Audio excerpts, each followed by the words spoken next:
So I've got a buddy named Chris.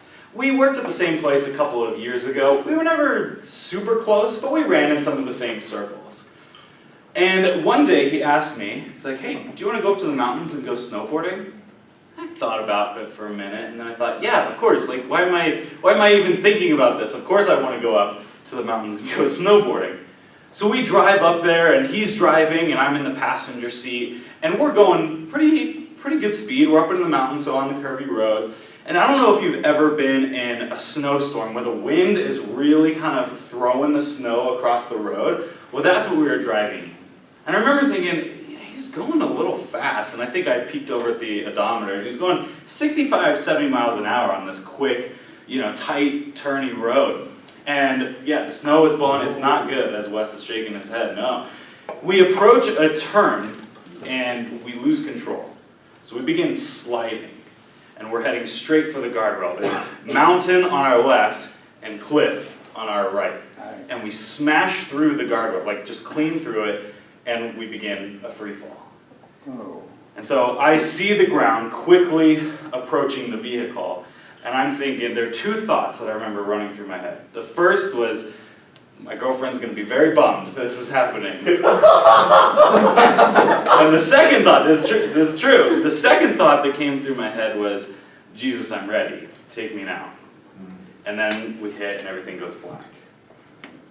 A few moments later, I wake up and I realized it was all a dream. Oh, my gosh, yeah. I felt that exact same relief that you are right now. I felt that. As ready as I was to be with Jesus, when I realized that I wasn't with him, whew, I was so relieved. Oh my goodness. It felt so real. This dream happened just a couple of weeks ago.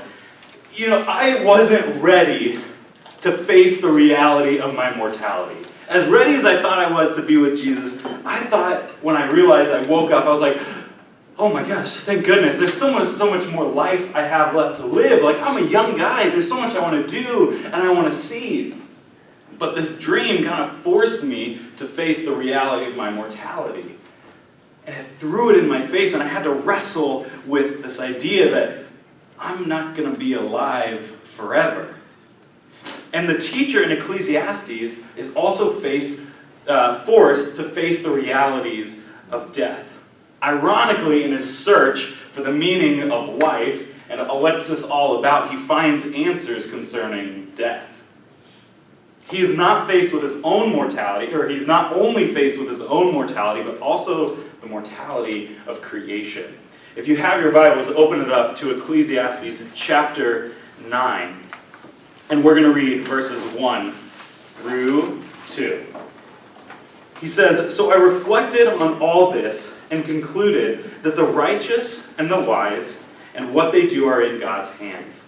But no man knows whether love or hate awaits him. All share a common destiny. The righteous and the wicked, the good, the bad, the clean, the unclean, those who offer sacrifices, those who do not. As it is with the good man, so with the sinner. As it is with those who take oaths, so with those who are afraid to take them." The teacher has just finished reflecting on the prosperity of the wicked in chapter 8. He sees this kind of a backwards aspect of, the wicked seem to get what the righteous deserve, and the righteous kind of get what the wicked deserve. And he concludes chapter 8 in resignation. He sees all that God has done and admits that he cannot understand and fathom the ways of God. And so now he is continuing to reflect on all of these things and asking the question of the reality of what awaits humanity. He recognizes in verse 1 that everyone is in God's hands.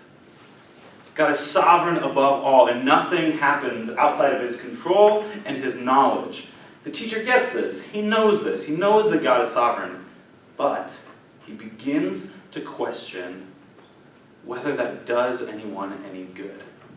Does it matter that we are in God's hands? He says in verse 1, he says, "But no man knows whether love or hate awaits him." At the end of the day, what does it matter? What good is it that we are in God's hands? He's questioning God's concern towards humanity. It doesn't matter that we're in God's hands, because in the end, the teacher concludes, all share a common destiny.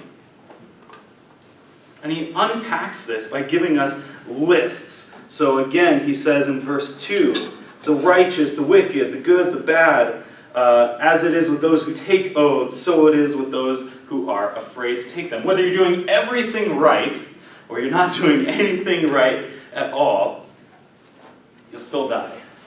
You still meet that same end. And last week we talked about the importance of oaths and the seriousness of taking oaths before God. But here the teacher is kind of concluding, well, whether you did it or whether you didn't, you're still going to meet the same fate. You're still going to pass. You see, what the teacher realizes here is that death is inevitable for all who live in God's creation. Death is inevitable for all who lives in God's creation, and we all know this to be true, right? We're not ignorant of this fact. Whether we live with this idea in mind as a reality is a different question. But we all know that death is inevitable. And unfortunately, we know that death comes for everyone eventually. One of my first personal experiences with death was when I was in college. It was, I think, my first or second year of college. And a couple years previous in a youth group, there was a guy who was a few years older than me named Hunter.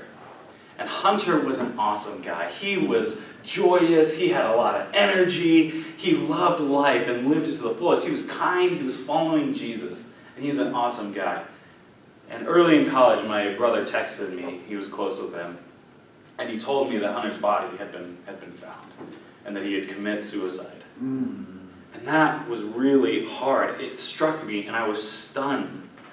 I remember thinking how unfair that this had seemed. Why did he have to die? Why did he have to die? Hunter had so much life to live. I had to face the reality of death far too soon.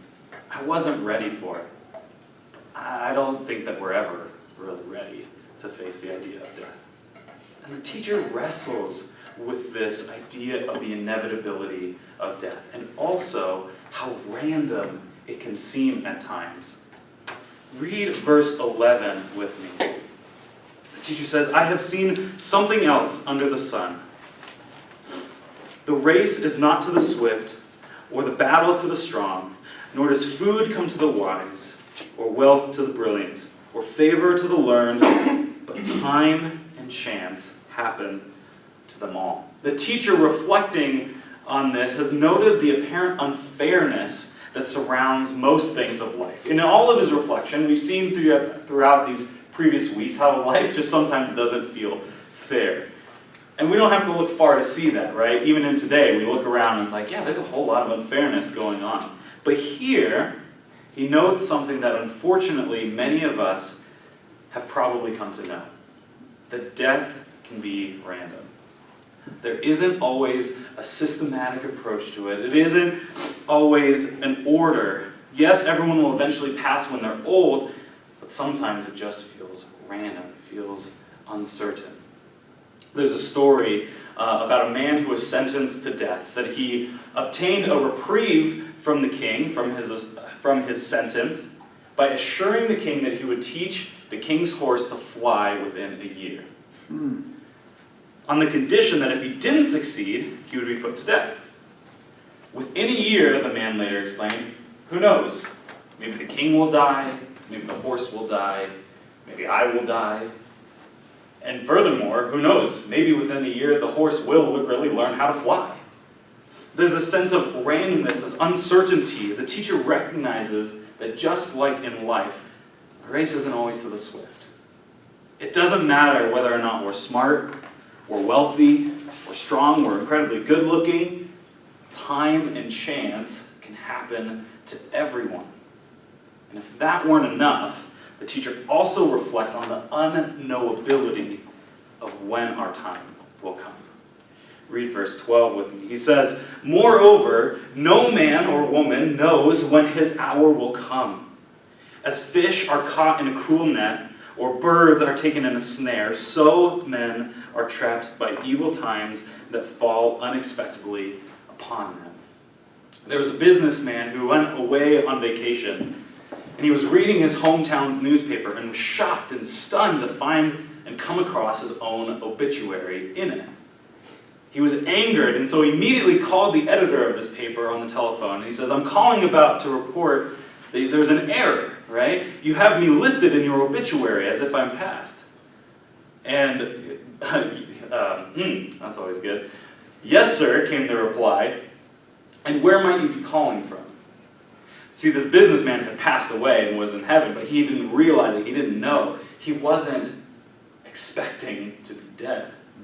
Death isn't reserved for the elderly who have lived a long and full life. It can be random, and it can also be sudden. It can come at any time, in any way. And many of us have been unfortunately forced to face this reality far too young and far too frequently. Whether it be a grandparent passing, a different family member, a coworker, a student, whoever it is, death is never easy. And sometimes, can we be honest, sometimes it feels really cruel. It feels awful. I felt that it was cruel when Hunter passed. I thought, why him? This doesn't feel right. I was confused. He was so young and he had so much to live for. It all feels random sometimes. It seems like there's no good reason for death. Why is this a thing? And if you feel this way, if you're like me, you're in good company. Because the teacher also feels this way. Read verse 3 with me. He says, "This is the evil in everything that happens under the sun. The same destiny overtakes all.